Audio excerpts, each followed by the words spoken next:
Hayop ka! Wala kang karapatang manatili sa pamamahay na ito. Isang malakas na sampal ang nagpabaling sa mukha ni Talia habang nakangisi ang karibal niyang si Trina. Habang si Talia ay nagmamakaawa sa dumi para sa buhay ng kanyang anak, ang lalaking minahal niya ay nakatitig lamang ng malamig. Tatalikuran niya ang lahat, maging ang sariling dangal, para sa huling tibok ng puso ni Tito. Ngunit kailan magsisimula ang kanyang pagbawi? Paano kung ang tanging paraan para mabuhay ang iyong anak ay ang itakwil siya habang buhay? Umalis na kayo rito. Hindi ito charity house para sa mga batang sakitin at sa inang walang pambayad. Ang bulyaw ni Aling Gunda ay tila isang matalim na itak na humiwa sa katahimikan ng gabi. Kasunod nito ay ang marahas na pagtapon ng isang lumang bag sa maputik na kalsada kung saan ang mga damit na kupas ay nagkalat sa gitna ng umaagos na tubig ulan. Si Talia ay nakaluhod sa malamig na semento, mahigpit na nakayakap sa kanyang 7 taong gulang na anak na si Tito. Sa kabila ng bulyaw at pagtataboy, ang kamay ni Talia ay dahan-dahang gumagalaw, pilit na itinitahi ang isang nalalaglag na butones sa manipis na jacket ng kanyang anak, isang mumurahing jacket na puno ng tagpi. Ngunit ito lamang ang tanging panangga ni Tito sa nanunuot na ginaw. Ang kanyang mga daliri ay nanginginig, hindi dahil sa lamig, kundi dahil sa hapdi ng katotohanang wala na silang masisilungan. Gusto niyang sumigaw, gusto niyang lumaban, ngunit ang bawat patak ng ulan ay tila nagpapaalala sa kanya na sa mundong ito, ang boses ng mahirap ay laging nalulunod sa ingay ng bagyo. Naramdaman ni Talia ang init ng hininga ni Tito sa kanyang leeg. Isang init na hindi normal. Isang lagnat na tila unti-unting tumutunaw sa payat na katawan ng bata. Ang bawat paghinga ni Tito ay may kasamang huni. Isang mabigat na tunog na nagmumula sa kanyang mahinang puso. Sa bawat segundong lumilipas, ang pangamba sa dibdib ni Talia ay lalong humihigpit. Tila isang kamay na sumasakal sa kanyang lalamunan. Ang kanyang paningin ay nagsisimulang lumabo, hindi dahil sa ulan, kundi dahil sa mga luhang pilit niyang itinatago upang hindi makita ng kanyang anak ang kanyang panghihina. Sa kabilang kalsada, sa harap ng isang saradong tindahan ng appliances, ay may isang telebisyon na naiwang nakabukas. Doon, sa gitna ng kislap ng mga kamera at marangyang dekorasyon, lumitaw ang isang mukhang tila galing sa ibang mundo, si Teodoro.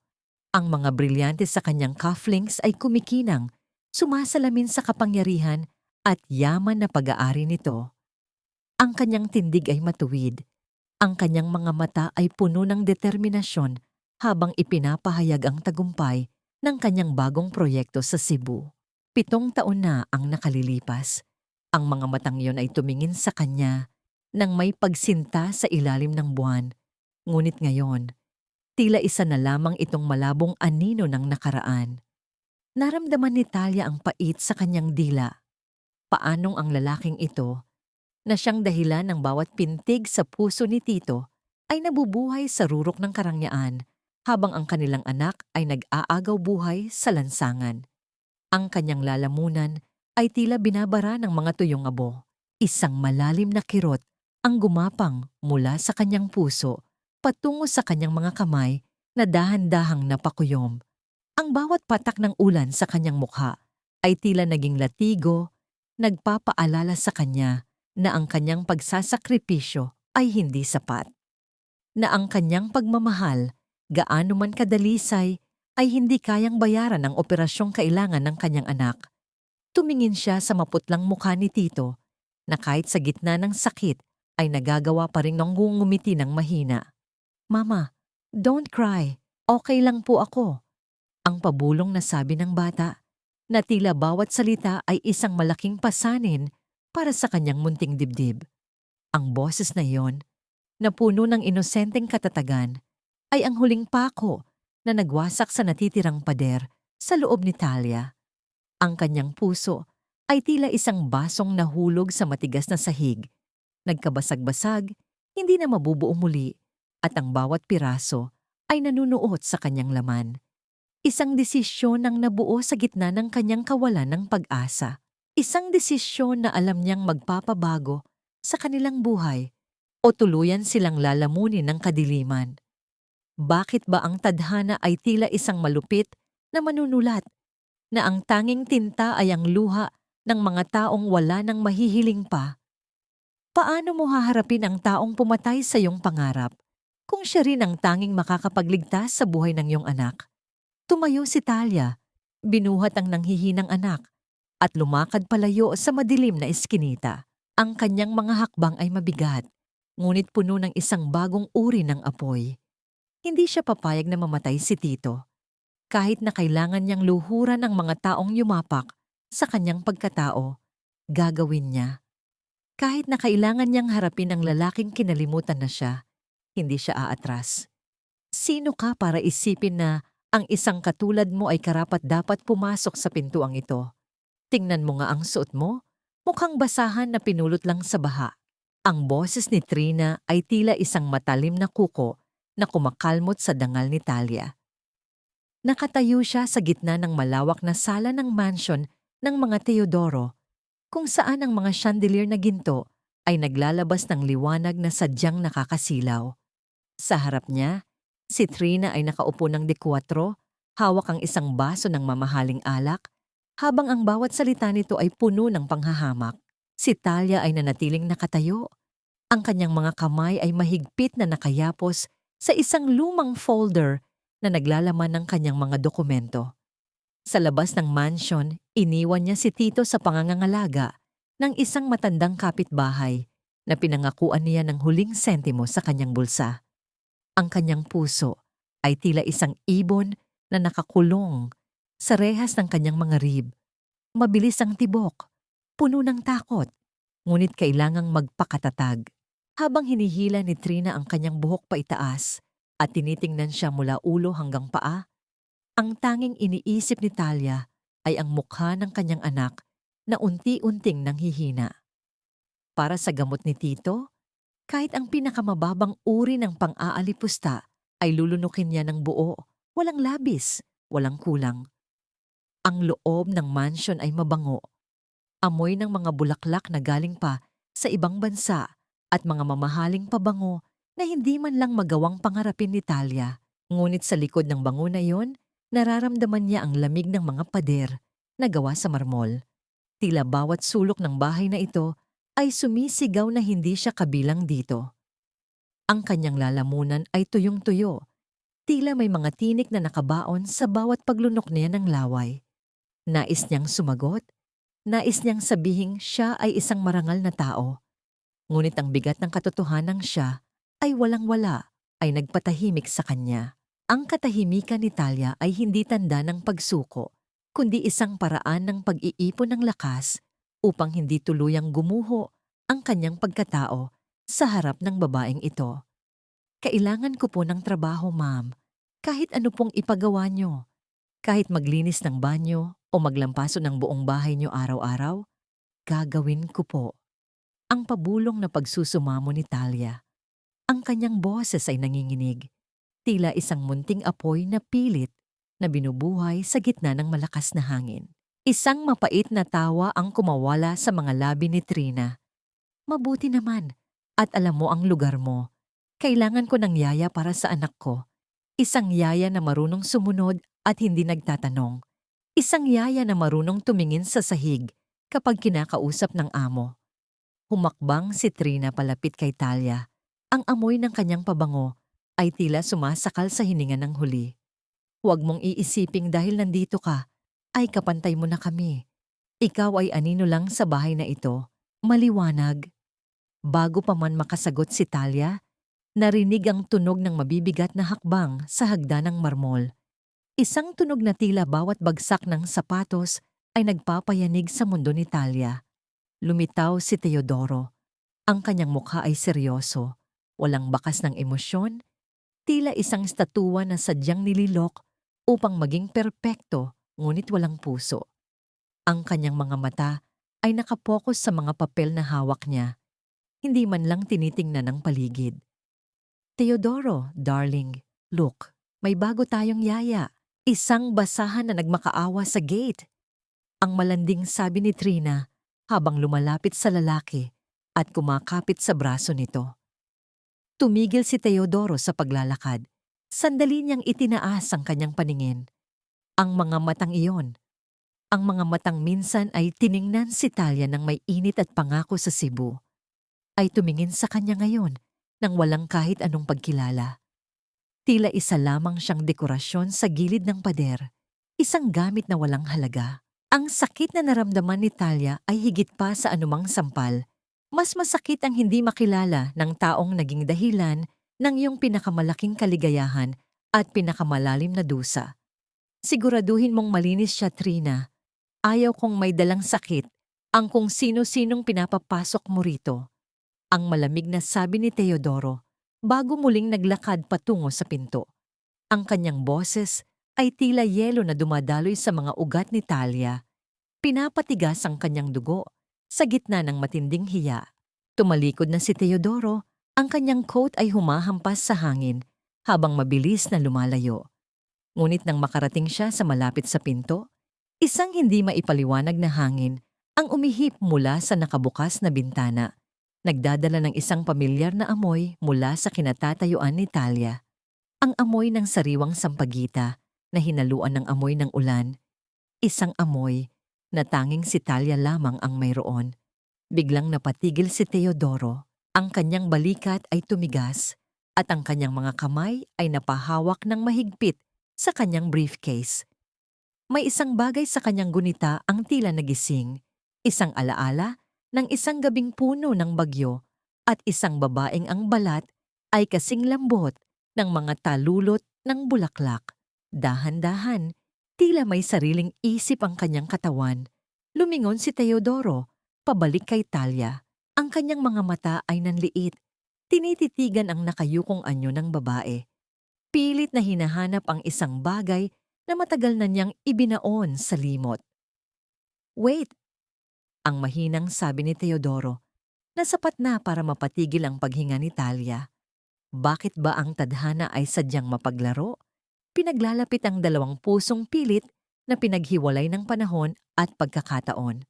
Ang bawat tibok ng puso ni Talia ay tila isang tambol na nagbabadya ng isang malaking pagsabog.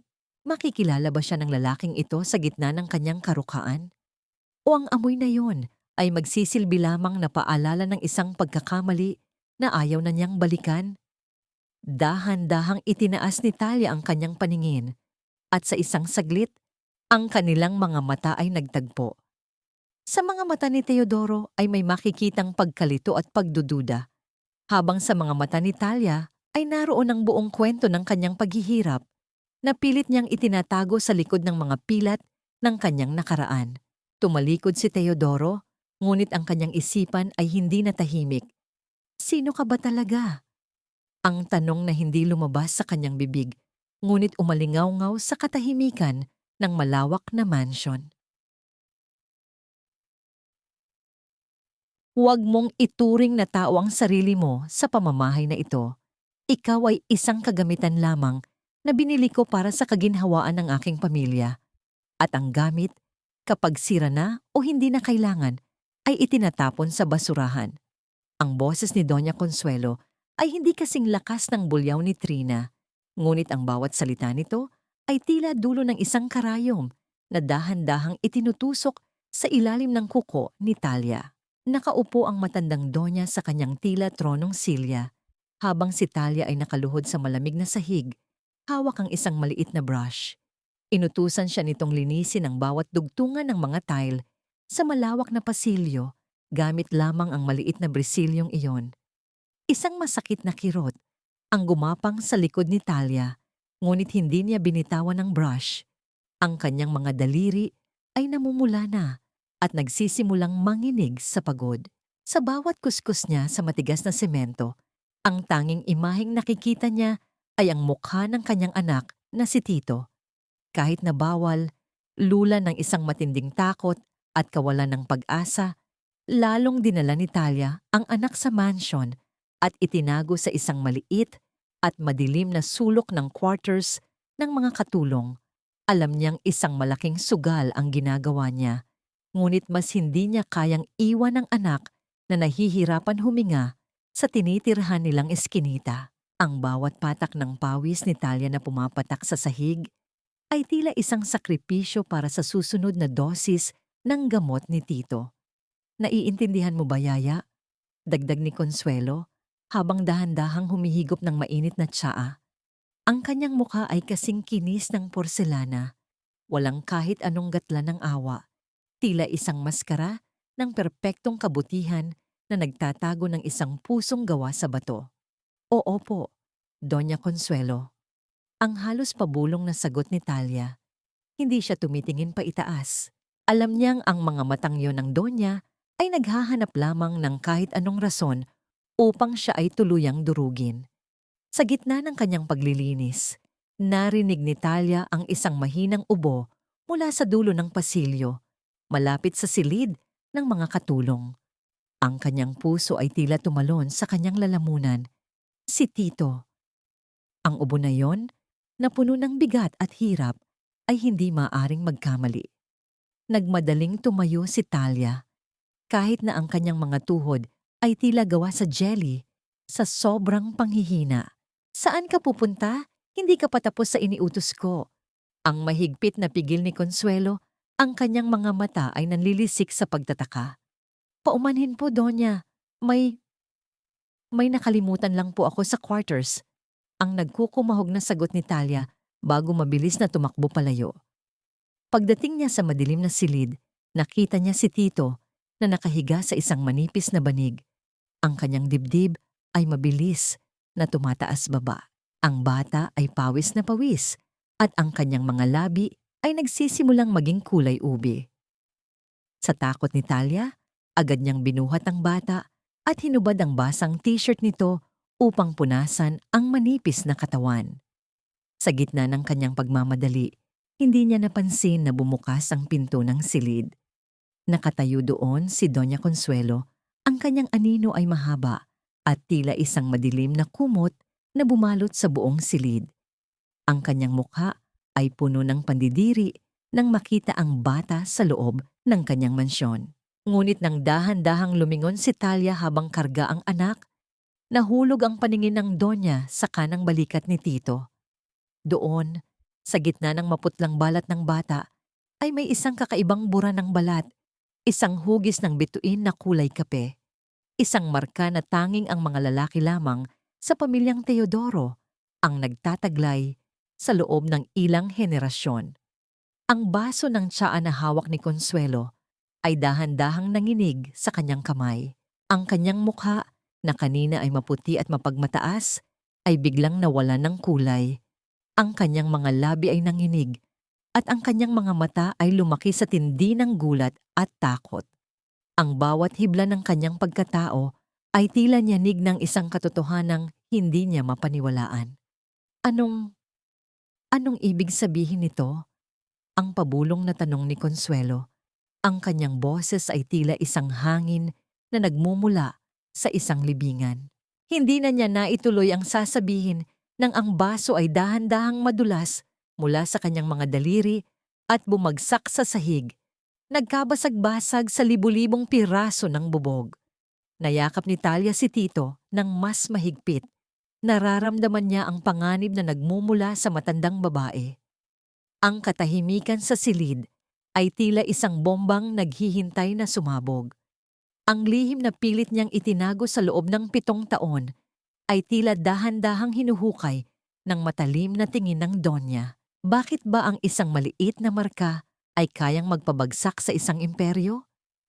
Paano ipapaliwanag ni Talia ang buhay na kanyang inuwi sa loob ng mansyon ng mga taong itinuturing siyang basura? At ano ang gagawin ni Consuelo upang masiguradong ang dugong ito ay mananatiling isang lihim na nakabaon sa lupa? Tumingin si Consuelo kay Talia, hindi na may halong pandidiri, kundi may kasamang isang uri ng tindi ng galit at takot na tila handang pumatay upang protektahan ang dangal ng kanilang pangalan. Walang bata ang dapat manatili rito. Linisin mo ang kalat na yan bago pa kita ipakaladkad sa labas, kasama ang kung anong basurang itinago mo sa quarters. Ang boses ni Doña Consuelo ay tila isang hagupit ng latigo na bumasag sa katahimikan ng silid. Kahit nakitang-kita sa kanyang mga mata, ang pagkagulantang matapos makita ang marka sa balikat ni Tito, agad itong hinaluan ng poot. Sa halip na yakapin ang katotohanan, pinili niyang ibaon ito sa ilalim ng kanyang mga sakong.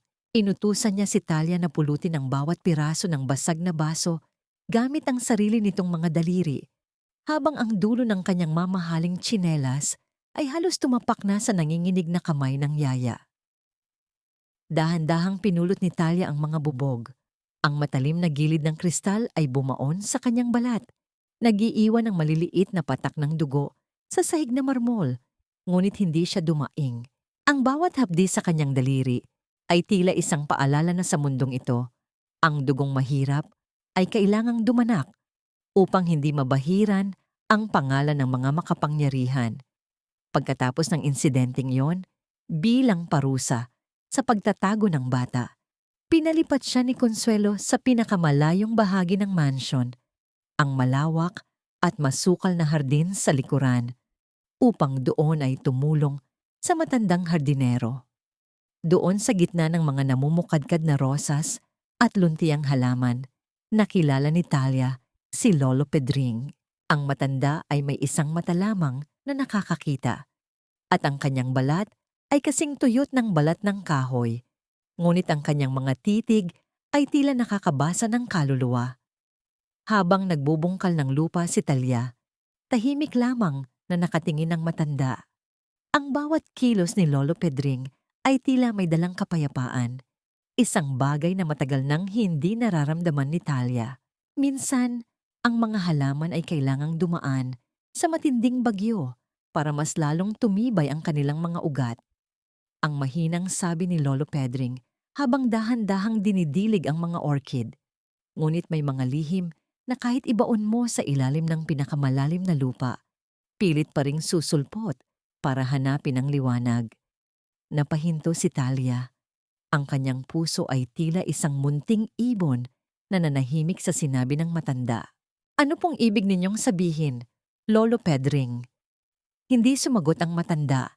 Tinitigan lamang niya ang isang matandang puno ng nara na tila may sariling kwento ng dugo at ginto na hindi pa naibubunyag. Nang hapong iyon, habang nag-aayos ng mga paso si Talia, sa ilalim ng nagbabadyang ulan, narinig niya ang tunog ng mga yabag sa damuhan. Lumitaw si Teodoro. Mukhang pagod ito mula sa opisina. Ang kanyang kurbata ay maluwag na, at ang kanyang mga mata ay tila naghahanap ng katahimikan sa gitna ng gulo ng kanyang isipan. Hindi niya napansin si Talia na nasa likod ng mga malalaking halaman. Dahil sa biglang pagbugso ng hangin, isang mabigat na paso ang muntik nang mahulog mula sa mataas na patungan patungo sa direksyon ni Teodoro. "Sir, mag-ingat po kayo." Ang sigaw ni Talia habang mabilis na tumatakbo upang pigilan ang pagbagsak nito. Ngunit sa kanyang pagmamadali, naidulas ang paa ni Talia sa basang damuhan. Sa isang iglap, nawalan siya ng balanse. Ang kanyang katawan ay dahan-dahang tumumba. Ngunit bago pa man siya humampas sa matigas na lupa, naramdaman niya ang isang pares ng matitigas at mainit na braso na sumalo sa kanya. Napunta si Talia sa dibdib ni Teodoro. Ang bango ng lalaki, amoy ng mamahaling tabako at sandalwood ay tila isang pamilyar na kanta na muling tumugtog sa kanyang gunita. Ang mukha ni Talia ay ilang pulgada lamang ang layo sa mukha ni Teodoro. Nararamdaman niya ang bawat tibok ng puso ng lalaki, isang mabilis at malakas na pintig na tila sumasabay sa sarili niyang kaba.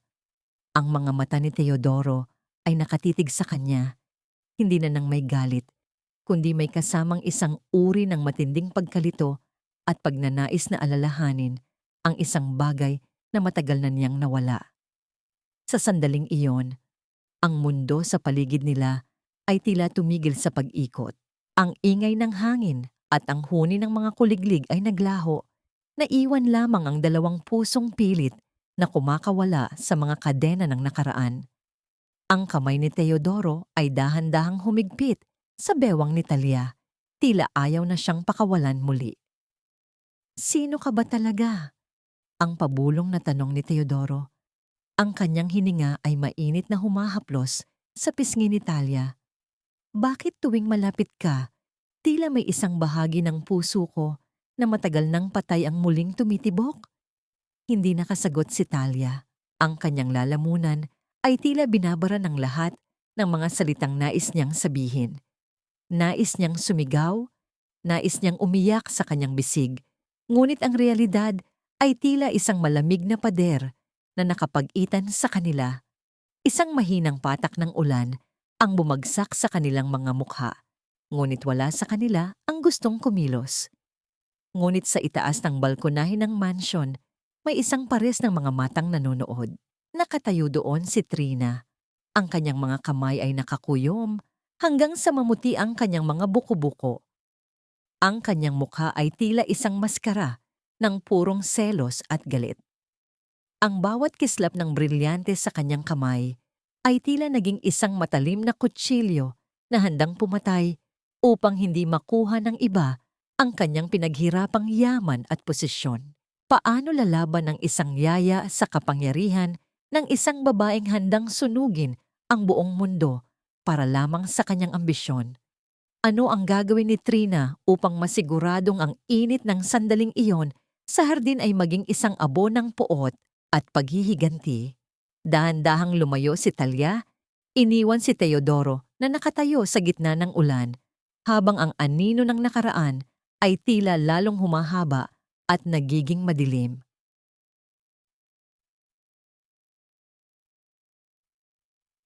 Magnanakaw ka. Hindi ko akalaing ang isang yaya na pinatuloy namin dito dahil sa awa ay may ganito palang kaduming kamay. Ang bulyaw ni Trina ay tila isang malakas na sampal na bumasag sa katahimikan ng marangyang sala. Nakatayo si Talia sa gitna ng silid. Hawak pa rin ang isang basang basahan na ginamit niya sa pagpupunas ng mga mamahaling base. Ang kanyang mga kamay ay kulubot na sa babad ng tubig at sabon, at ang kanyang likod ay kumakabit na sa hapdi ng buong araw na pagtatrabaho ng walang pahinga. Sa kabila ng pagod, ang tanging nasa isip niya ay ang munting ngiti ni Tito na nakainom na ng kanyang gamot kaninang umaga. Ngunit ang kapayapaang iyon ay biglang naglaho, pinalitan ng isang malamig na takot na tila yelong gumagapang sa kanyang gulugod. Ano pong ibig ninyong sabihin, Ma'am Trina? Wala po akong kinukuha. Ang mahinang sagot ni Talia. Ang kanyang boses ay tila isang munting hiling na nalunod sa gitna ng malakas na bagyo. Ang kanyang lalamunan ay tila binabara ng isang malaking bato, at ang kanyang paningin ay nagsisimulang lumabo sa tindi ng hiya sa harap ng ibang mga katulong na nagsimula ng magbulungan. Huwag ka nang magmalinis. Nawawala ang aking heirloom na kwintas, ang may malaking diamante na ibinigay sa akin ni Teodoro. Patuloy ni Trina. Ang kanyang mukha ay puno ng isang uri ng tagumpay na pilit niyang itinatago sa likod ng galit. Humakbang siya palapit kay Talia. Ang amoy ng kanyang mamahaling pabango ay tila naging isang lason na sumasakal sa hininga ng yaya. Ikaw lang ang huling pumasok sa silid ko para maglinis. Sino pa ba ang kukuha niyon? Ang hangin. Sa sandaling iyon, lumitaw si Doña Consuelo mula sa itaas ng hagdanan. Ang kanyang mukha ay kasing tigas ng marmol, walang kahit anong bakas ng pag-aalinlangan. Tumingin siya kay Talia nang may matinding pandidiri. Tila ba ang presensya ng yaya ay isang malaking batik sa kalinisan ng kanyang tahanan? Sapat na ang ingay na ito. Kung ayaw mong aminin, yaya, mapipilitan kaming halughugin ang lahat ng gamit mo at huwag mong isiping makakatakas ka kung naitago mo na yon sa kung saan. Dinala nila si Talia sa quarters ng mga katulong. Ang maliit at mainit na silid ay tila naging isang korte kung saan siya na ang hinatulan bago pa man makapagsalita. Ang mga lumang damit ni Talia ay marahas na itinapon sa sahig. Ang kanyang kaisa-isang banig ay hinila at binaliktad. Nakatayo lang si Talia sa gilid, yakap ang kanyang sarili, habang ang bawat marahas na kilos ng mga bodyguard ay tila isang sugat na idinaragdag sa kanyang puso. Ang kanyang kaisipang ang dangal ay sapat na upang mabuhay ay dahan-dahang nagkakadurog-durog sa harap ng kawalang katarungang ito. Ngunit ang tunay na pait ay dumating nang lapitan ni Trina ang maliit na jacket ni Tito na nakasabit sa gilid ng dingding. Ano ito? Ang nakangising tanong ni Trina habang dinudukot ang kanyang kamay sa maliit na bulsa ng jacket ng bata. Isang kumikinang na bagay ang lumabas mula sa bulsa. Isang gintong laso na may malaking diamante na sumasalamin sa liwanag ng bumbilya. Ang kwintas. Ang mundo ni Talia ay tila huminto sa pag-ikot. Ang kanyang puso ay tila isang basong nahulog sa semento, nagkapira-piraso sa libu-libong bahagi. Hindi siya makapagsalita. Ang kanyang mga labi ay nanginig, ngunit walang tunog na lumabas. Paano napunta ang kwintas sa bulsa ng kanyang anak? Alam niyang hindi iyon magagawa ni Tito. Ang bata ay pinalaki niya sa hirap, ngunit may takot sa Diyos. Ang tanging paliwanag ay ang isang masamang pakana na sadyang idinisenyo upang sirain silang mag-ina. Hindi lang pala magnanakaw ang nanay, tinuturuan pa ang anak na maging kriminal. Ang pangungutya ni Trina, habang ang kanyang tawa ay tila isang tunog ng matalim na bakal na kinakalos sa pader.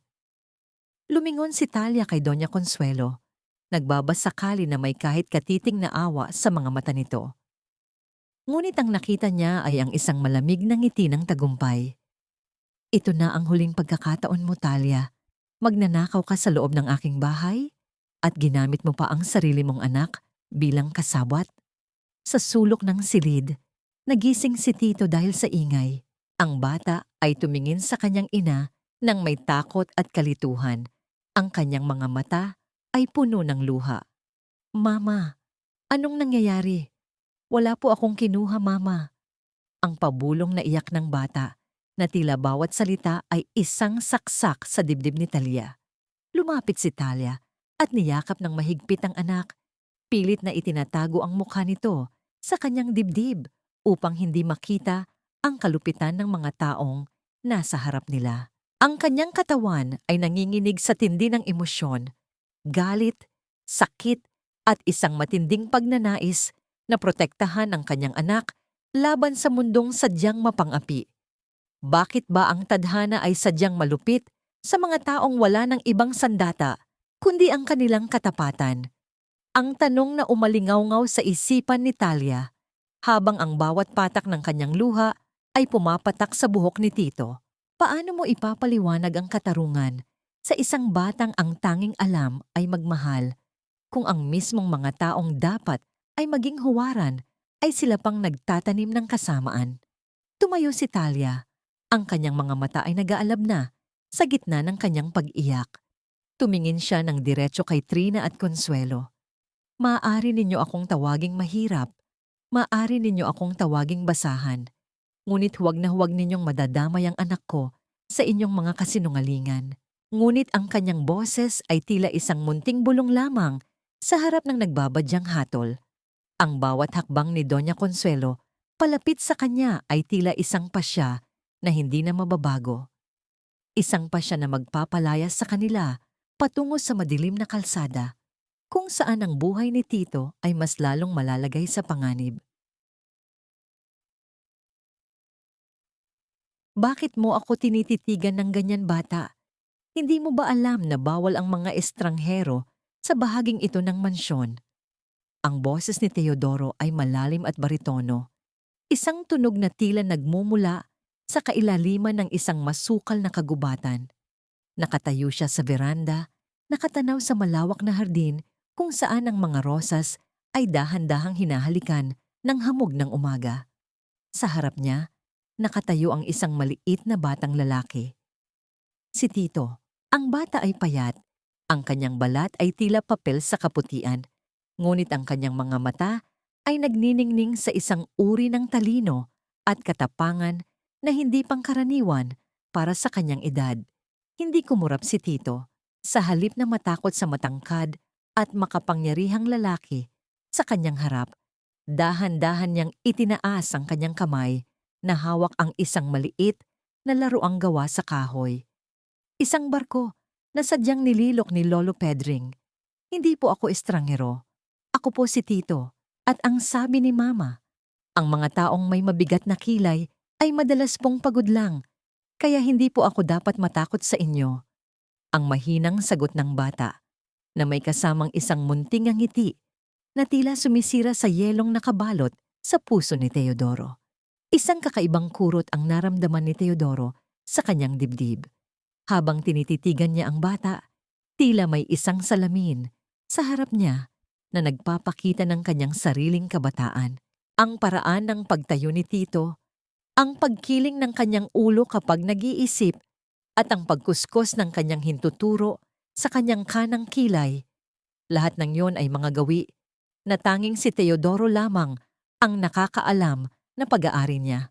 Ang bawat kilos ng bata ay tila isang anino ng kanyang sariling pagkatao na dahan-dahang nabubuhay sa harap niya. Biglang napatid ang paghinga ni Tito. Ang kanyang mukha ay biglang namutla at ang kanyang kamay ay napahawak ng mahigpit sa kanyang dibdib. Ang bawat paghinga niya ay naging isang mabigat na pagsisikap.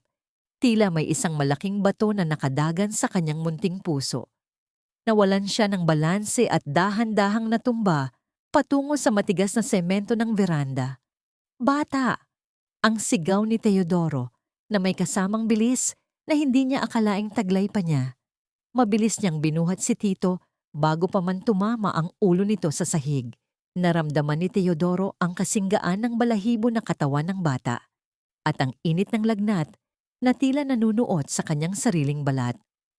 Ang bawat pintig ng puso ni Tito na nadarama niya sa kanyang mga palad ay tila isang hiling para sa tulong, isang mahinang tunog na humihiling ng buhay. Sa sandaling iyon, lumitaw si Talia mula sa likod ng mga halaman. Ang kanyang mga mata ay punong-puno ng takot at luha.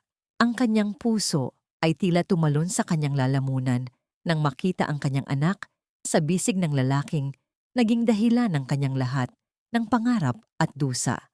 Ang bawat hakbang niya patungo sa kanila ay tila isang paglalakad sa gitna ng mga nagbabagang uling. "Tito! Anak!" Ang iyak ni Talia habang mabilis na kinukuha ang bata mula kay Teodoro.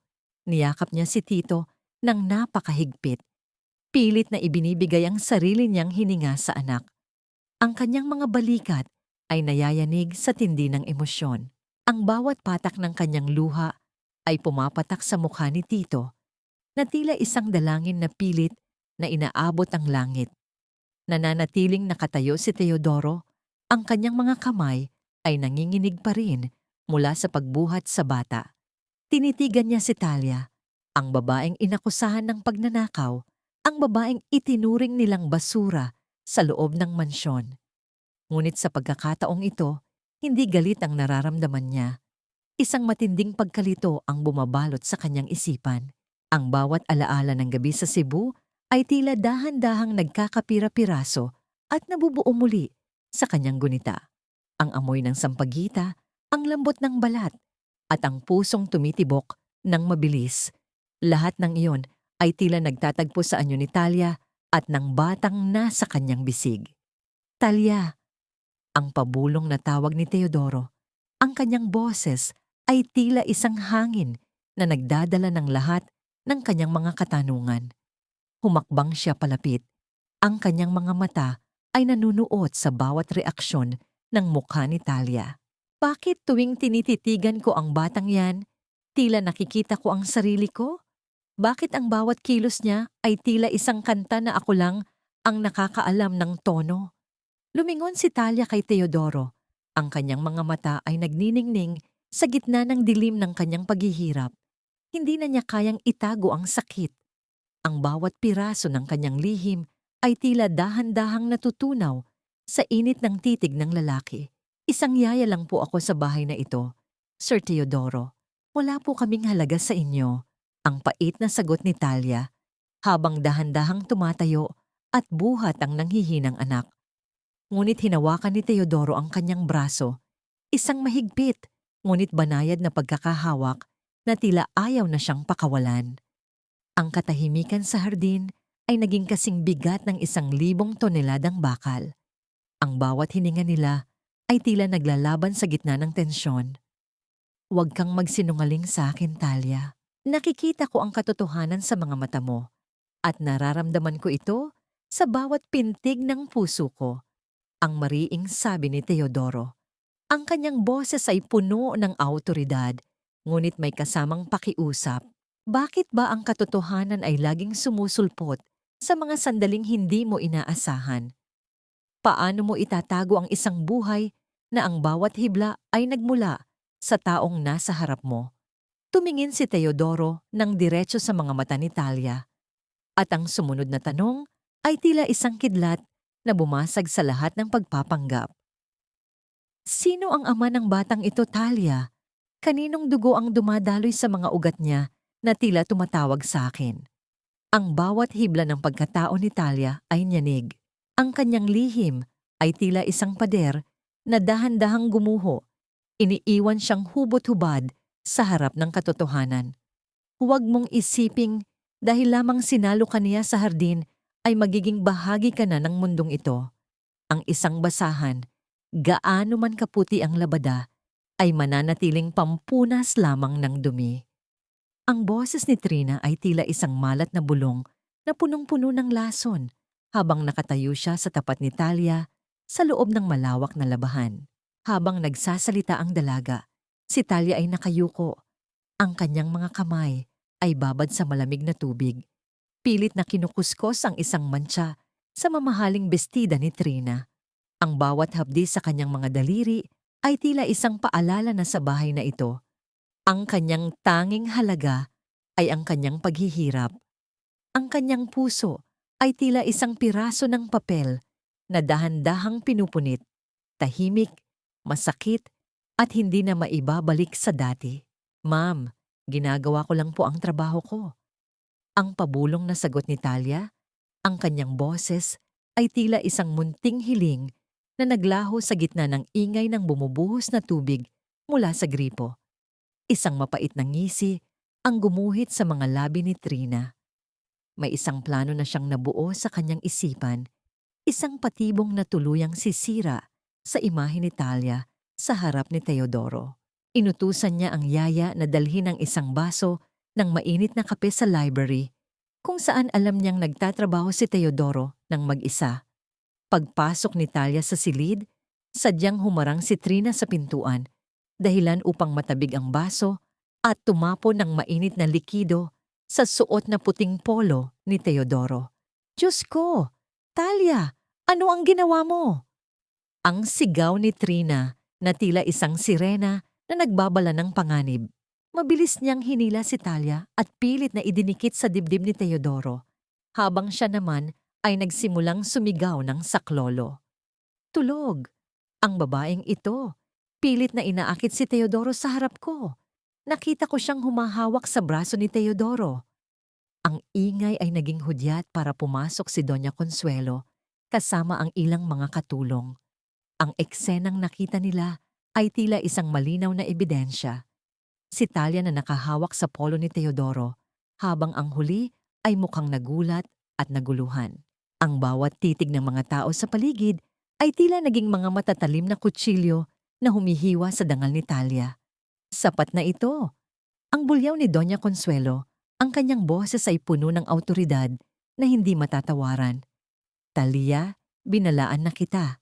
Ang pagnanakaw ay isang bagay, ngunit ang pagtatangka sa aking anak sa loob mismo ng bahay na ito ay hindi ko mapapalampas. Umalis ka rito ngayon din. Wala kang makukuhang kahit isang sentimo mula sa amin. Naramdaman ni Talia ang pagguho ng kanyang mundo. Ang pera na dapat sana ay pambili ng susunod na gamot ni Tito ay biglang naglaho. Ang bawat pangarap niyang mapahaba ang buhay ng anak ay tila isang bula na pumutok sa harap ng kanyang mga mata.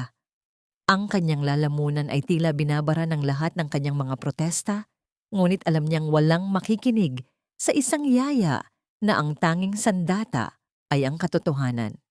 Sir Teodoro, hindi po totoo ang sinasabi niya Nakikiusap po ako. Ang pagmamakaawa ni Talia habang nakatingin sa mga mata ng lalaki, naghahanap ng kahit katiting na tiwala. Ngunit si Teodoro ay nanatiling tahimik. Ang kanyang mga mata ay puno ng pagkalito at pagdududa. Tila pinipigilan ang kanyang obligasyon sa pamilya na panigan ang isang babaeng halos hindi niya kilala. Ang katahimikan ni Teodoro ay higit na mas masakit para kay Talia kaysa sa anumang sigaw ni Consuelo. Habang kinakaladkad si Talia palabas ng mansyon ng mga security guard, narinig niya ang isang nakapanlulumong tunog mula sa quarters. Isang mahinang ungol na sinundan ng isang mabigat na pagbagsak. "Tito!" Ang sigaw ni Talia, na may kasamang lakas na nagmula sa kanyang pagiging ina. Nakawala siya sa mga gwardiya at mabilis na tumakbo patungo sa kanyang anak. Doon, sa gitna ng madilim at mainit na silid, nakita niya si Tito na nakahiga sa sahig. Ang bata ay kulay ube na, ang mga labi, ang kanyang dibdib ay mabilis na tumataas-baba sa gitna ng hirap na paghinga. Ang bawat pintig ng kanyang puso ay tila isang munting hiling na paubos na. Sa tindi ng emosyon at pagod, ang mahinang puso ng bata ay hindi na nakayanan ng tensyon. "Anak, wag mo akong iwan. Nakikiusap ako." Ang iyak ni Talia habang karga ang nanghihinang katawan ni Tito. Ang bawat patak ng kanyang luha ay pumapatak sa mukha ng bata, na tila isang dalangin na pilit na inaabot ang langit. Nakatayo sa pintuan si Trina at Doña Consuelo. Walang kahit anong bakas ng awa sa kanilang mga mukha. Tinitingnan nila ang mag-ina na tila isang eksenang hindi karapat-dapat sa kanilang pansin. Ang tanging narinig ni Talia ay ang tunog ng pagsara ng malaking pintuang kahoy. Isang tunog na naghudyat ng kanilang tuluyang pagpapatapon sa labas ng mansyon, sa gitna ng kalsada, kung saan walang sapat na hangin para sa kanyang naghihingalong anak. Bakit ba ang tadhana ay sadyang malupit? Binibigay ang lahat ng pasakit sa isang pusong wala nang mahihiling pa, kundi ang buhay ng kanyang anak. Paano mo lalabanan ang kamatayan kung ang mundong dapat ay tutulong sa iyo ay siya pang nagtulak sa iyo sa hukay? Yinakap ni Talia si Tito ng mas mahigpit habang naglalakad sa kalsada. Ang bawat hakbang niya ay puno ng kawalan ng pag-asa. Ang kanyang paningin ay nagsimulang dumilim, ngunit ang tanging nararamdaman niya ay ang malamig na kamay ng kanyang anak na dahan-dahang nawawalan ng lakas. "Ibigay mo ang bata sa amin at sisiguraduhin kong mabubuhay siya. Panatilihin mo siya sa iyong piling at ililibing mo siya bago matapos ang linggong ito. Ang pagpipilian ay nasa iyong mga kamay, Talia." Ang boses ni Doña Consuelo ay kasing lamig ng hanging umiihip mula sa hilaga. Walang bakas ng pag-aalinlangan o awa. Nakatayo ang matandang donya sa ilalim ng malaking payong na hawak ng isang gwardiya, habang sa kanyang paanan ay nakaluhod si Talia sa gitna ng maputik na kalsada. Ang ulan ay malakas na humahampas sa likod ng ina, ngunit tila wala na siyang nararamdaman. Ang tanging init na naroroon ay ang naghihingalong katawan ni Tito na yakap-yakap niya, isang munting apoy na unti-unti nang namamatay sa gitna ng unos. "Nakikiusap po ako, Donya. Iligtas niyo ang anak ko. Gagawin ko ang lahat. Kahit maging alipin niyo habang buhay, huwag niyo lang pong hayaang mawala si Tito." Ang pabulong na iyak ni Talia. Ang kanyang boses ay tila isang munting hiling na naglalakbay sa gitna ng dumadagundong na kulog. Ang kanyang mga mata ay punong-puno ng luha at ulan. Tila ang buong langit ay nakikiramay sa kanyang paghihinagpis. Ang bawat paghinga ni Tito ay naging isang mabigat na pagsisikap. Isang tunog na tila, isang orasan na mabilis na nagbibilang ng natitirang sandali. Isang mapait na ngisi ang gumuhit sa mga labi ni Consuelo. Inilahad niya ang isang puting papel na nakalagay sa loob ng isang plastic folder upang hindi mabasa ng ulan. "Hindi ko kailangan ng alipin, Talia. Ang kailangan ko ay ang katiyakang hindi na muling mababahiran ng iyong dumi ang pangalan ng mga Teodoro. Pirmahan mo ito. Isang kasunduan na isinusuko mo ang lahat ng iyong karapatan Bilang ina, ibibigay mo si Tito sa amin at ipapadala namin siya sa pinakamagaling na ospital sa ibang bansa para sa kanyang operasyon. Ngunit sa sandaling mapirmahan mo ito, mawawala ka na sa buhay niya. Hindi ka na muling magpapakita at hinding-hindi mo sasabihin sa kanya na ikaw ang nagsilang sa kanya. Naramdaman ni Talia ang tila isang matalim na kidlat na tumama ng diretso sa kanyang puso. Ang kanyang mga kamay ay nanginginig habang dahan-dahang inaabot ang panulat na iniaabot ng Donya. Ang bawat letra sa papel ay tila naging mga matatalim na tinik na nagnanais na pumatay sa kanyang kaluluwa. Ang isuko ang kanyang anak ay tila paghugot sa sarili niyang hininga. Isang kamatayan habang siya ay gising. Mama, Mama, ang mahinang ungol ni Tito. Ang kanyang munting kamay ay dahan-dahang humawak sa basang damit ni Talia. Ang haplos na yon, gaano man kahina, ay tila isang pagsusumamo na huwag siyang iwan. Pinikit ni Talia ang kanyang mga mata ng mariin. Ang kanyang puso ay tila isang basong dahan-dahang dinudurog sa loob ng isang bakal na kamao. Kung mananatili sa kanya ang bata, mamamatay ito sa gutom at sakit. Kung ibibigay niya ito, mabubuhay ang bata, ngunit mawawalan naman siya ng anak. Sa gitna ng dilim at lamig, pinili ni Talia ang pinakamasakit na uri ng pagmamahal, ang pagmamahal na marunong magpalaya para sa ikabubuti ng minamahal. Gamit ang kanyang nanginginig na mga daliri, inilapat ni Talia ang panulat sa papel. Ang bawat guhit ng kanyang pirma ay hinaluan ng kanyang mga luha na pumatak sa puting pahina, nag-iiwan ng malabong mantsa ng pighati. Sa sandaling matapos ang huling letra, naramdaman ni Talia ang tila isang malaking bahagi ng kanyang pagkatao na tuluyang kinuha mula sa kanya. Tapos na, ang malamig na sabi ni Consuelo habang mabilis na kinukuha ang folder. Kunin niyo na ang bata. Dalawang malalaking gwardiya ang lumapit at pilit na kinuha si Tito mula sa bisig ni Talia. Hindi, sandali lang. Hayaan niyo muna akong yakapin siya sa huling pagkakataon. Ang sigaw ni Talia, ang kanyang boses ay puno ng desperasyon na tila isang sugatang hayop. Ngunit mabilis na nailayo ang bata. Ang iyak ni Tito ay naging isang mahinang tinig na unti-unting lumalayo habang dinadala siya patungo sa naghihintay na ambulansya sa loob ng mansyon. Naiwan si Talia na nakasubsob sa putikan. Ang kanyang mga kamay ay nakayakap sa kawalan. Ang bawat patak ng ulan ay tila naging isang latigo na humahampas sa kanyang balat, nagpapaalala sa kanyang kabiguan bilang ina. Ang tunog ng pagsara ng malaking bakal na pinto ng mansyon ay tila isang hatol ng kamatayan na umalingaw-ngaw sa buong paligid. Bakit ba ang tadhana ay sadyang malupit? Binibigay ang buhay sa isang bata, kapalit ng kaluluwa ng kanyang ina. Paano mo haharapin ang bukas kung ang tanging rason ng iyong paghinga ay kinuha na mula sa iyong piling? Dahan-dahang tumingala si Talia sa madilim na langit. Ang kanyang mukha ay basang-basa ng ulan at luha. Ang kanyang mga labi ay dahan-dahang gumalaw sa isang pabulong na pangako na tanging ang hangin lamang ang nakarinig. Mabuhay ka lang, anak. Kahit na hindi mo na ako makilala, sapat na sa akin na tumitibok pa ang puso mo. Ngunit sa gitna ng kanyang pagluha, isang pares ng mga mata ang nakatingin mula sa bintana ng library. Si Teodoro. Ang kanyang mukha ay puno ng pagdududa habang pinagmamasdan ng babaeng naiwan sa gitna ng unos. Isang pakiramdam ng matinding pagkakamali ang nagsimulang gumapang sa kanyang dibdib. Isang tinig sa kanyang isipan na nagsasabing ang kontratang kapipirma lang ay hindi lamang gawa sa tinta, kundi sa dugo ng isang inang walang hanggan ang pagmamahal.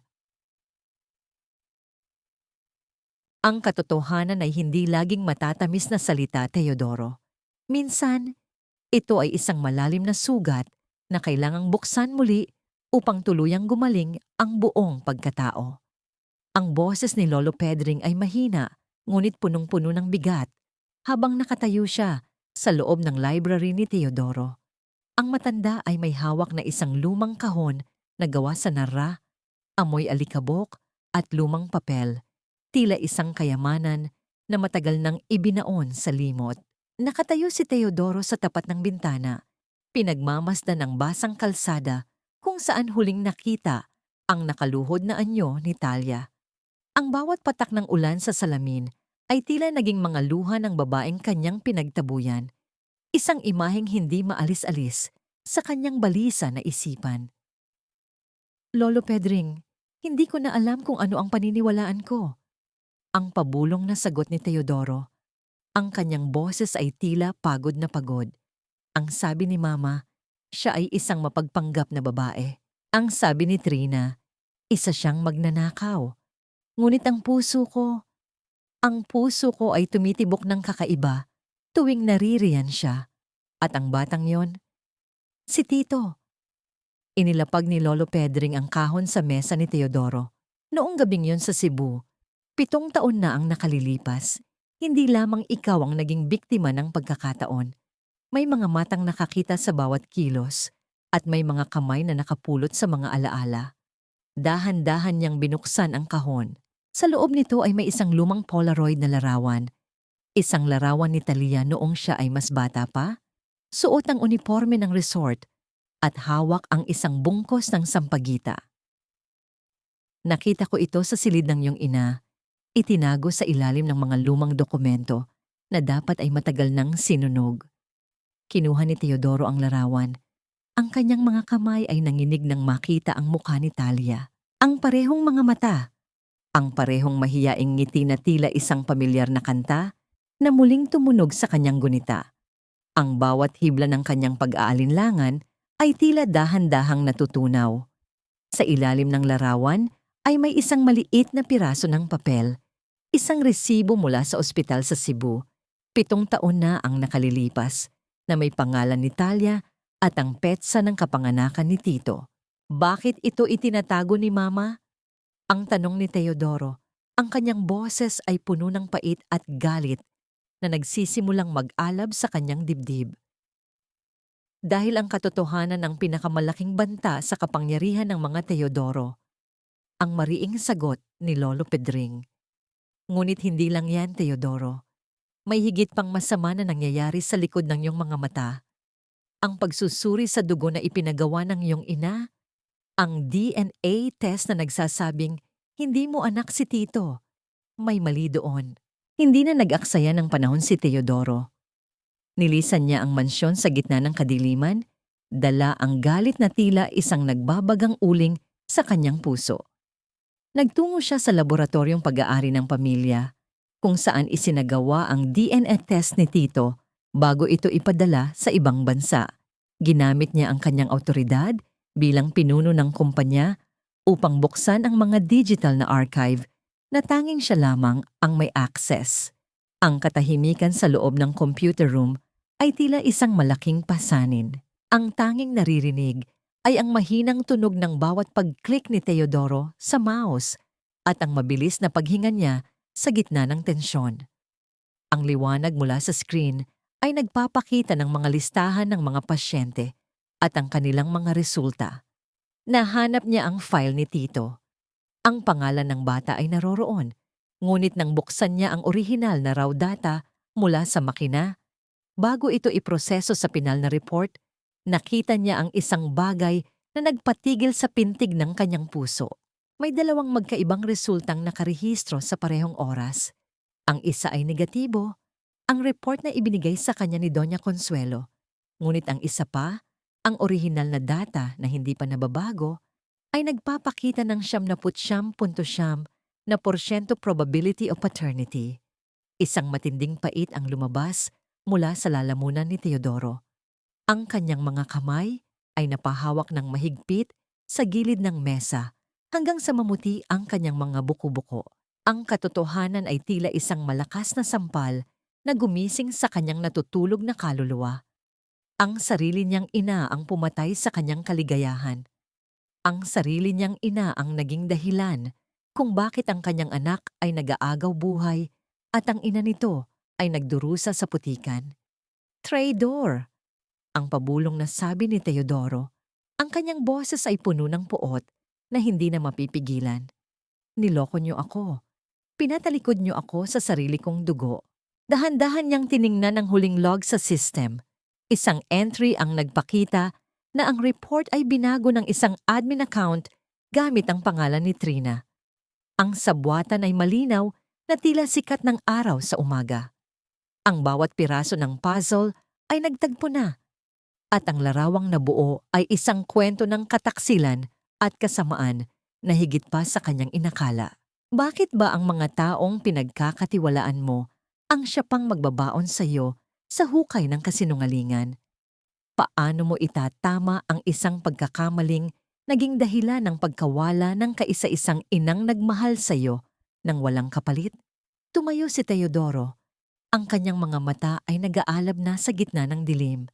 Ang kanyang puso ay hindi na nalilito. Ang bawat tibok nito ngayon ay tumatawag sa pangalan ni Talia. Sa bawat hakbang niya palabas ng laboratorio, ang tanging nasa isip niya ay ang mahanap ang babaeng kanyang sinugatan at ang anak na kanyang kinalimutan. Ngunit sa gitna ng kanyang pagmamadali, nakita niya ang isang bagong mensahe sa system. Ang operasyon ni Tito sa ibang bansa. Ang flight ay nakatakda na sa loob ng ilang oras, ngunit ang address ng ospital ay hindi ang address na ibinigay sa kanya ni Consuelo. Ang bata ay hindi dadalhin sa isang ospital para gumaling, kundi sa isang pasilidad na sadyang malayo sa kahit anong tulong. Ang bawat hibla ng pagkatao ni Teodoro ay nyanig. Ang kanyang oras ay paubos na. Walang halaga ang bawat sentimo ng yaman na ito kung ang pundasyon ay ang pagtataksil sa sarili kong dugo. Ang boses ni Teodoro ay tila isang dumadagundong na kulog na bumasag sa marangyang hapunan sa loob ng mansion. Nakatayo siya sa pintuan ng dining hall. Basa pa ng ulan. Ang kanyang mga mata ay nag-aalab sa galit na matagal nang kinimkim. Sa gitna ng mahabang mesa, si Doña Consuelo at Trina ay kasalukuyang nagdiriwang, may hawak na mga kristal na baso ng alak, tila mga reyna na nakaupo sa ibabaw ng mga bangkay ng kanilang mga biktima. Ang bawat kislap ng mga diamante sa kanilang leeg ay tila naging mga matatalim na pangil na nagnanais na lamunin ang katotohanan. Isang matinding pait ang lumabas mula sa dibdib ni Teodoro nang makita ang kampanteng mukha ng kanyang ina. Inilapag niya ng marahas ang isang asul na folder sa ibabaw ng puting tablecloth, dahilan upang tumalsik ang ilang patak ng sarsa sa mamahaling pinggan. Ang tunog ng pagbagsak ng folder ay tila isang hatol ng kamatayan na umalingaw-ngaw sa buong silid. Ano ito, Teodoro? Bakit ka nanggugulo sa gitna ng ating selebrasyon? Ang mahinahong tanong ni Doña Consuelo.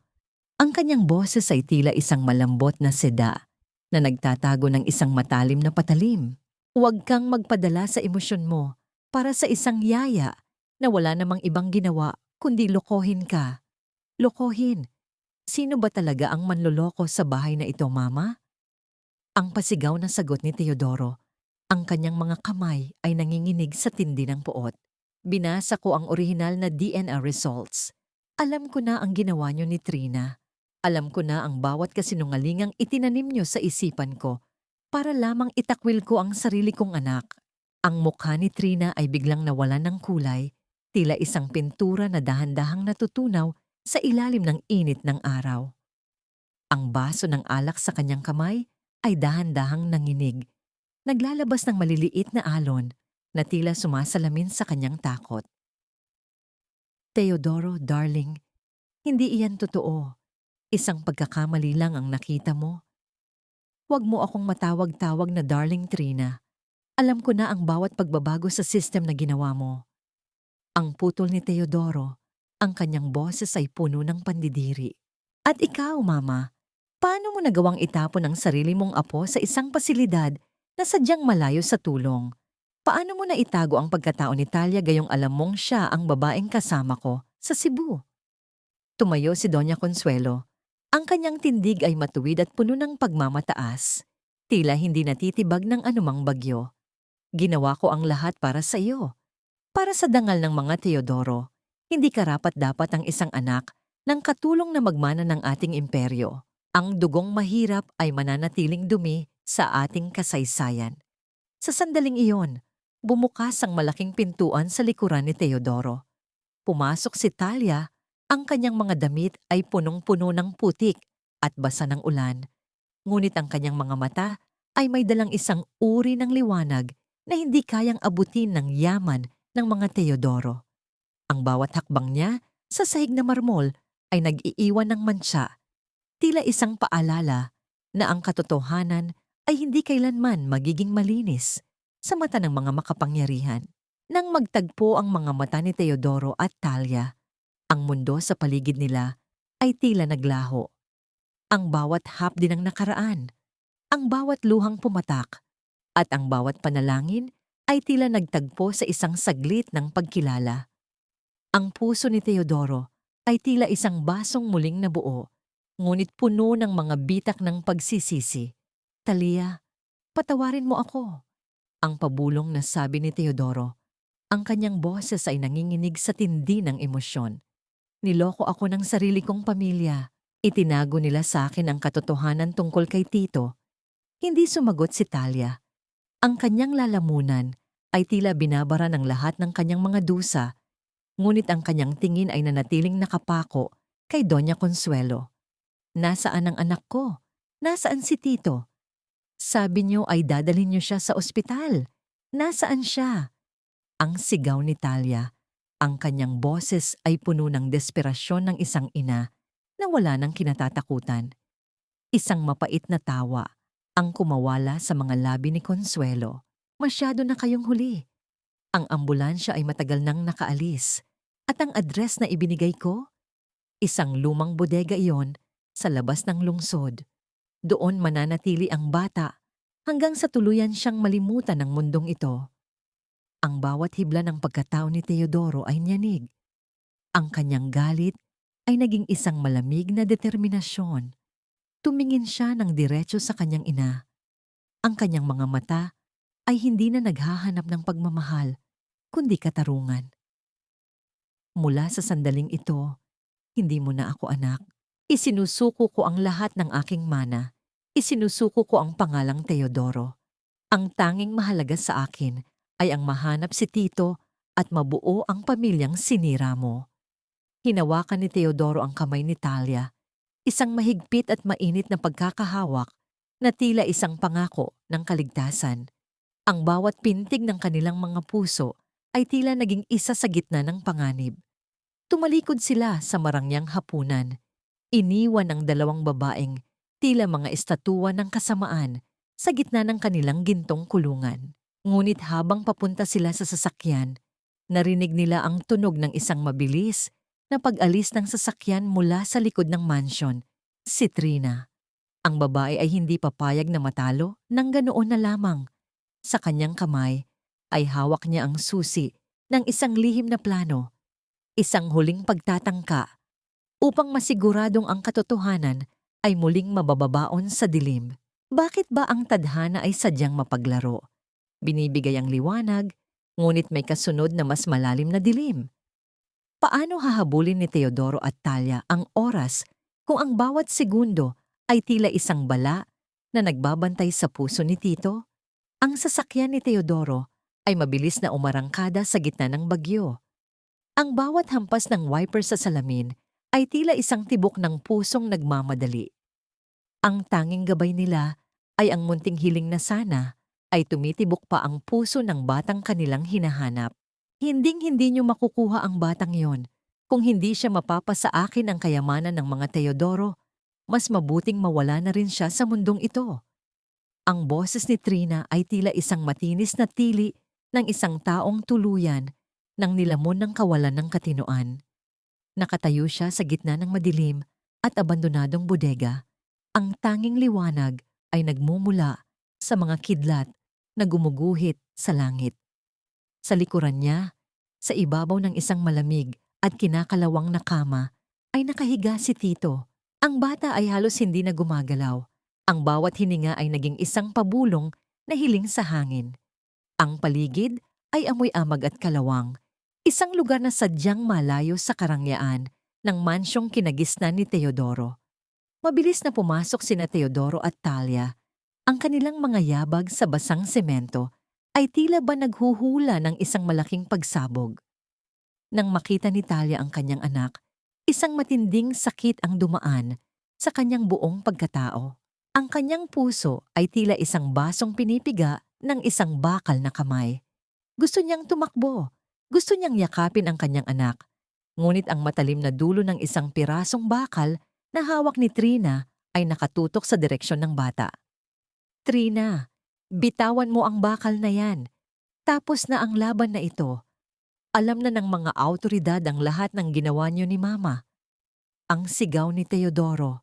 Ang kanyang boses ay puno ng awtoridad na hinaluan ng desperasyon.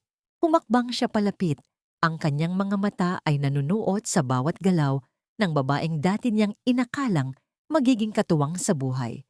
Ang bawat kasinungalingan mo ay naging isang lubid na ngayoy nakapulupot sa sarili mong leeg. Isang mapait na tawa ang kumawala sa mga labi ni Trina. Isang tunog na tila bakal na kinakalos sa pader. Kasalanan niyo ito. Kung hindi mo sana pinansin ang basahang iyan, Teodoro, tayo pa rin ang masusunod. Ako ang nararapat sa yaman mo, hindi ang anak ng isang yaya. Sa bawat salita niya, ang kanyang mukha ay tila naging isang maskara ng purong poot. Ang kislap ng diamante sa kanyang daliri ay tila isang mamera na lamang sa gitna ng kadilimang ito. Ngunit bago pa man makakilos si Trina, ang tunog ng papalapit na mga sirena ng pulis ay nagsimulang umalingaw-ngaw sa paligid. Ang asul at pulang ilaw ay nagsimulang sumilip sa mga siwang ng bodega. Sa sandaling iyon, ang katatagan ni Trina ay biglang gumuho. Ang kanyang mga balikat ay bumagsak at ang bakal na hawak niya ay dahan-dahang nadulas mula sa kanyang nanginginig na mga kamay. Lumilikha ng isang mabigat na tunog sa sahig. Mabilis na tumakbo si Talia patungo kay Tito. Binuhat niya ang nanghihinang anak at iniyakap sa kanyang dibdib. Anak, nandito na si Mama. Hindi ka na aalis. Hinding-hindi na.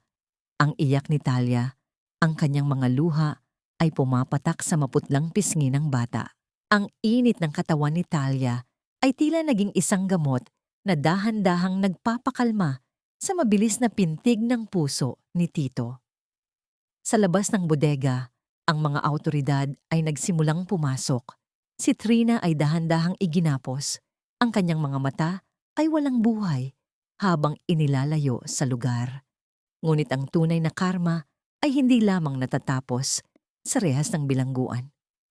Sa kabilang dako ng lungsod, sa loob ng marangyang mansyon ng mga Teodoro, si Doña Consuelo ay nakaupo sa gitna ng kadiliman. Ang bawat katulong ay nagsimula ng umalis, natatakot na madamay sa iskandalong bumabalot sa pamilya.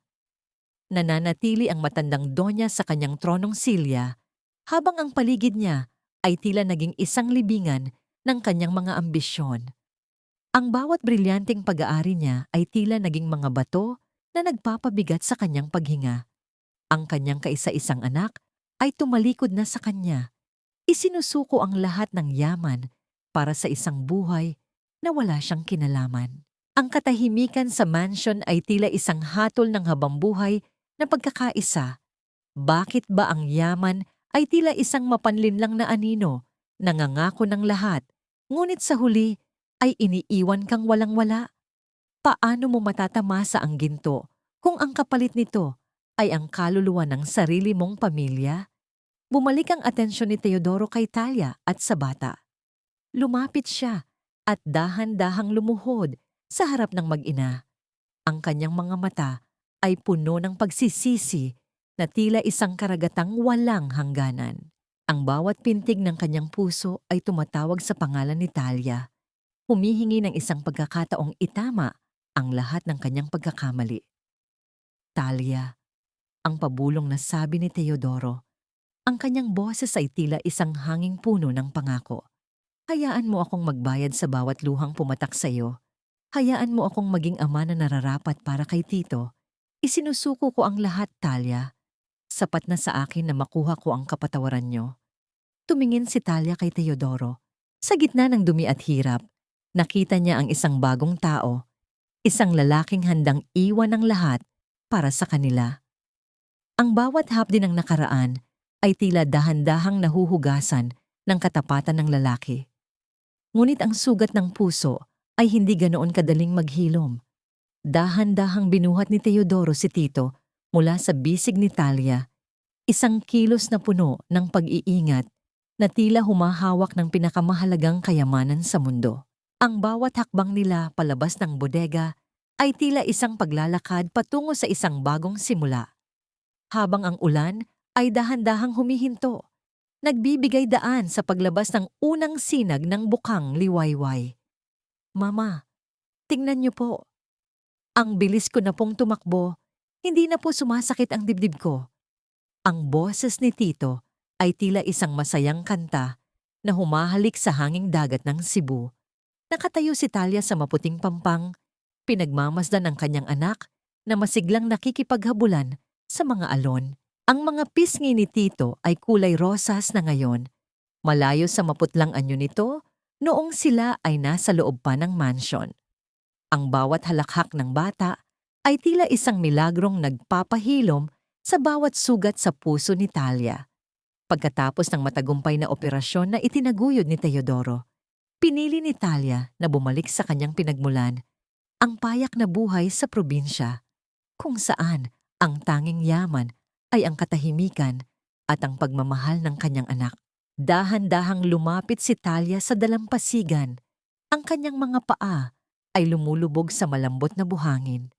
Ang bawat dampi ng tubig dagat sa kanyang balat ay tila humuhugas sa lahat ng dumi ng nakaraan. Ang mga sampal, ang mga maling hinala, at ang malamig na semento ng kalsada sa Maynila.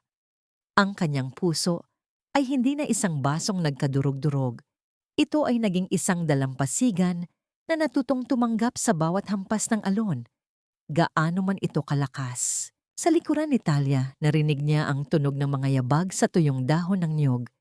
Hindi na niya kailangang lumingon upang malaman kung sino iyon. Ang amoy ng sandalwood na hinaluan ng alat ng dagat ay sapat na upang kilalanin ang lalaking hindi siya iniwan sa loob ng 6 na buwan. Lumitaw si Teodoro, suot ang isang simpleng puting polo at short, malayo sa imahe ng isang makapangyarihang CEO na nakatira sa gintong kulungan. Isinuko na niya ang pamumuno sa kumpanya at ang lahat ng mana ni Doña Consuelo upang manirahan sa isang maliit na kubo malapit sa tinitirhan ni Talia. Mukhang masaya si Tito ngayon, ang mahinang sabi ni Teodoro. Ang kanyang boses ay puno ng kapayapaan. Humakbang siya palapit kay Talia, ngunit nanatiling may sapat na distansya bilang tanda ng paggalang sa puwang na kailangan ng babae. Salamat, Talia. Salamat dahil hinayaan mo akong maging bahagi ng kanyang paggaling, kahit bilang isang kaibigan o tagamasid lamang. Lumingon si Talia kay Teodoro. Ang mga mata ng lalaki ay wala na ang dating lamig at pagdududa. Ngayon, ang nakikita niya ay ang isang lalaking natutong magpakumbaba, isang lalaking mas pinili ang pagbubungkal ng lupa kaysa sa pagpirma ng mga milyong pisong kontrata. Hindi mo kailangang magpasalamat, Teodoro. Karapatan mo ang makitang masaya ang anak mo. Ang galit ay isang mabigat na pasanin at ayaw ko nang dalhin iyon habang buhay. Ang araw ay nagsisimula nang lumubog sa abot tanaw, nagpipinta ng kulay kahel at lila sa kalawakan. Ang bawat sinag ng araw na tumatama sa mukha ni Talia ay tila isang pagkilala sa kanyang katatagan bilang ina. Sa sandaling iyon, dahan-dahang kinuha ni Teodoro ang isang maliit na bagay mula sa kanyang bulsa. Hindi ito isang mamahaling singsing na may malaking diamante na katulad ng ibinigay niya kay Trina noon. Ito ay isang simpleng pulseras na gawa sa mga kabibe na sadyang pinulot niya sa dalampasigan. Talia, alam kong hindi sapat ang buhay na ito upang pawiin ang bawat luhang idinulot ko sa iyo. Ang pabulong na sabi ni Teodoro habang dahan-dahang lumalapit. Ang kanyang hininga ay mainit na humahaplos sa pisngi ni Talia sa gitna ng malamig na simoy ng gabi. Ngunit nais kong malaman mo, Hindi ako narito dahil sa utang na loob o dahil sa bata lamang. Narito ako dahil ikaw ang aking tahanan. Hindi kita maiaalok ng palasyo dahil alam kong mas mahalaga sa iyo ang kalayaan. Ngunit maiaalok ko ang aking mga kamay upang protektahan kayo at ang aking puso upang mahalin ka hanggang sa huling pintig nito. Dahan-dahang kinuha ni Teodoro ang kamay ni Talia, isang kamay na punong-puno ng mga kalyo mula sa pagtatrabaho. Ngunit para sa kanya ay ang pinakamagandang kamay sa buong mundo. Isinuot niya ang pulseras ng kabibe sa pulso ni Talia. Ang bawat haplos ng kanyang mga daliri ay tila isang pangako ng pag-aalaga. Isang tahimik na panunumpa na hinding-hindi na niya ito hahayaang masaktan muli. Naramdaman ni Talia ang isang init na gumagapang sa kanyang dibdib. Isang uri ng kaligayahan na akala niya ay hindi na niya mararanasan pa. Ang kanyang mga mata ay muling nangingilid ang luha. Ngunit sa pagkakataong ito, hindi ito luha ng pait, kundi luha ng pag-asa. Tiningnan niya si Tito na ngayoy tumatakbo patungo sa kanila. Ang kanyang mukha ay nagniningning sa ilalim ng papalubog na araw. Papa! Mama! Halika na po kayo! Luto na po ang hapunan! Ang masayang sigaw ng bata. Nang marinig ang tawag na papa, naramdaman ni Teodoro ang tila isang malaking pader na tuluyan ng gumuho sa loob niya. Ang bawat sakripisyo, ang bawat pagtalikod sa yaman ay naging sulit sa isang salitang yon. Niyakap niya si Talia ng banayad, isang yakap na puno ng paggalang at pasasalamat. Ang bawat tibok ng kanilang mga puso ay tila naging isa sa gitna ng katahimikan ng gabi. Bakit ba ang tunay na kaligayahan ay hindi matatagpuan sa rurok ng kapangyarihan, kundi sa mga payak na sandaling kasama ang mga taong tunay na nagmamahal sa iyo? Paano mo haharapin ang bukas kung ang nakaraan mo ay puno ng sugat? Humarap si Talia kay Teodoro, isang munting ang ngiti ang gumuhit sa kanyang mga labi. Maglakad na tayo, Teodoro. Hinihintay na tayo ng ating anak. Habang naglalakad ang tatlo patungo sa kanilang maliit na kubo, ang mga anino nila sa buhangin ay nagdudugtong, tila isang pamilyang binuo ng tadhana mula sa mga piraso ng pagkakamali at pagpapatawad. Ang bawat hampas ng alon sa pampang ay tila isang palakpak ng kalikasan para sa isang inang hindi sumuko at isang amang natutong bumalik. Lumipas ang 3 taon na tila isang banayad na agos ng ilog. Dahan-dahang tinatangay ang mga alaala ng pait at pinapalitan ito ng mga sandaling puno ng katahimikan. Sa isang maliit na burol sa Cebu, kung saan ang tanawin ay ang asul na dagat at ang mga lunti ang puno ng niyog, nakatayo ang isang payak na bahay na gawa sa matibay na kahoy at semento. Walang mga gintong chandelier, walang mga malalawak na hagdan ng marmol, ngunit ang bawat sulok nito ay puno ng halimuyak ng mga bulaklak at ang init ng tunay na pagmamahal. Nakatayo si Talia sa beranda, hawak ang isang baso ng sariwang buko, juice. Ang kanyang balat ay masigla na ngayon at ang kanyang mga mata ay wala na ang bakas ng takot na dati ay tila aninong sumusunod sa kanya. Pinagmamasdan niya si Tito na ngayon ay isang malusog at masiglang batang lalaki, habang tinuturuan ni Teodoro na magpalipad ng saranggula sa malawak na damuhan. Ang bawat takbo ni Tito, ang bawat sigaw niya ng katuwaan ay tila isang matamis na kanta na nagpapaalala kay Talia na ang bawat patak ng kanyang luha noon ay naging binhi ng kanyang kaligayahan ngayon. Mama, tingnan niyo. Ang taas na ng saranggula ko. Parang umaabot na sa ulap. Ang masayang sigaw ni Tito, ang kanyang boses ay puno ng buhay. Isang munting ng ngiti ang gumuhit sa mga labi ni Talia. Mag-iingat ka, anak. Huwag masyadong tumakbo ng mabilis. Ang sagot niya, na may kasamang malalim na buntong hininga ng pasasalamat. Dahan-dahang lumapit si Teodoro kay Talia pagkatapos maitali ang saranggula sa isang puno. Ang kanyang mukha ay mas relax na ngayon. Ang mga gatla ng pagod sa kanyang noo ay dahan-dahang naglaho sa paglipas ng panahon. Humawak siya sa baywang ni Talia at marahang isinandal ang kanyang ulo sa balikat ng asawa. Ang bawat pintig ng kanilang mga puso ay tila naging isa sa gitna ng katahimikan ng hapon. Nakatanggap ako ng balita mula sa Maynila kanina. Ang pabulong na sabi ni Teodoro, ang kanyang boses ay puno ng timpi. Si Mama, hindi na siya halos nakakalabas ng kanyang silid. Ang mansyon ay sadyang napakalaki para sa isang taong wala ng kasama, kundi ang kanyang sariling anino.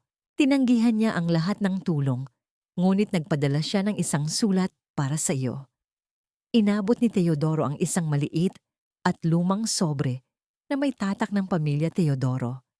Binuksan ito ni Talia nang may nanginginig na mga kamay. Sa loob ay may isang maikling mensahe. Patawad, ang dugong akala ko ay dumi, ay siya palang tanging bagay na nagpapatuloy sa aking lahi. Alagaan mo ang aking apo, kasama ng sulat ang isang maliit na susi ng isang safe deposit box na nakapangalan kay Tito. Isang huling hiling ng kapatawaran mula sa isang donyang natutong yumuko sa harap ng katotohanan. Tumingin si Talia sa abot tanaw. Napatawad ko na siya, Teodoro. Matagal na. Hindi dahil karapat-dapat siya, kundi dahil ayaw kong lumaki si Tito na may dalang bigat sa kanyang puso. Ang pagpapatawad ay hindi para sa kanya, kundi para sa ating kapayapaan. Naramdaman ni Talia ang paghigpit ng hawak ni Teodoro sa kanyang kamay. Ang bawat haplos ng lalaki ay tila isang pangako ng katapatan na hinding-hindi na muling mababasag. Sa loob ng 3 taon, pinatunayan ni Teodoro na ang kanyang pag-ibig ay hindi lamang salita, kundi isang serye ng mga sakripisyo upang mabuo ang pamilyang dati ay kinalimutan niya. Isinuot niya muli ang simpleng pulseras na gawa sa kabibe na ibinigay niya kay Talia noon, isang simbolo na sa kanilang mundo. Ang pinakasimpleng bagay ang siyang may pinakamalaking halaga. Bakit ba ang tadhana ay kailangang dumaan sa matinding unos bago ibigay ang bahaghari? Paano mo malalaman ang tunay na halaga ng liwanag kung hindi ka dumaan sa pinakamadilim na gabi? Ang araw ay dahan-dahang lumubog, nagiiwan ng isang gintong kislap sa dagat. Ang bawat hininga ni Talia ay puno ng pag-asa. Ang kanyang kwento, na nagsimula sa isang lihim na puno ng sakit, ay nagwakas sa isang katotohanang puno ng pagmamahal. Ang lihim ng pusong ina ay hindi na isang kwento ng pagdurusa, kundi isang testimonya ng tibay ng espiritu ng isang inang handang ibigay ang lahat para sa kanyang anak. Dahan-dahang humalik si Teodoro sa noo ni Talia, isang halik na puno ng paggalang at pasasalamat. Salamat, Talia. Salamat dahil hindi ka sumuko sa akin. Salamat dahil tinuruan mo akong maging isang tunay na lalaki at ama. Humarap si Talia kay Teodoro. Ang kanyang mga mata ay nagniningning sa ilalim ng unang bituin sa langit. Wala nang dapat ipagpasalamat, Teodoro. Tayo ay narito na. At ang mahalaga ay ang bawat bukas na magkasama nating haharapin. Habang naglalakad ang pamilya, patungo sa loob ng kanilang bahay para sa hapunan, ang tunog ng kanilang mga tawa ay tila isang proteksyon laban sa anumang bagyong darating. Ang bawat hakbang nila ay puno ng katatagan. Isang pamilyang binuo ng dugo, ngunit pinagtibay ng pagpapatawad at wagas na pag-ibig. At sa ilalim ng dambana ng pag-ibig, doon nila natagpuan ang tunay na tahanang hinding-hindi na muling mabubuwag ng anumang unos.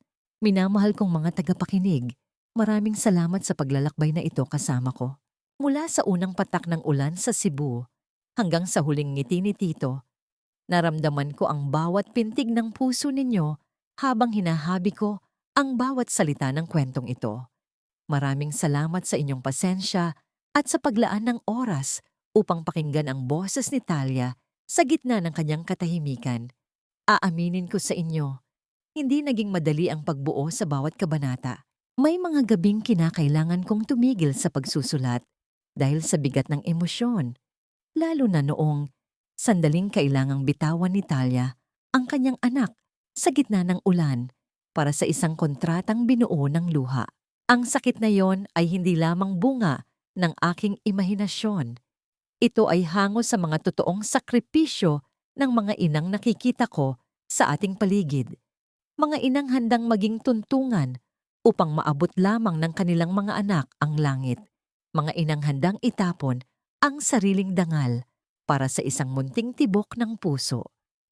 Ang kwento ni Talia ay tulad ng isang munting mitsa ng kandila sa gitna ng malakas na hangin. Kahit anong pilit na patayin ng tadhana, patuloy itong magliliyab hanggat may pagmamahal na nagbibigay ng init. Itinuro sa atin ng paglalakbay na ito na ang pagpapatawad ay hindi tanda ng kahinaan, kundi ang pinakamataas na uri ng katapangan. Tulad ng isang binhing ibinaon sa madilim na putik, kailangan nating dumaan sa dilim upang sa huli ay sumibol ang isang magandang bulaklak ng pag-asa. Ngunit bago tayo tuluyang magpaalam, nais kong mag-iwan ng isang katanungan sa inyong mga puso. Sa gitna ng lahat ng kasamaan at pait na idinulot ni Doña Consuelo, sapat na ba ang isang maikling sulat ng paghingi ng tawad upang mabura ang lahat ng sugat ng nakaraan? Kung ikaw ang nasa kalagayan ni Talia, kaya mo rin bang yakapin ang taong naging dahilan ng iyong pinakamalalim na pighati?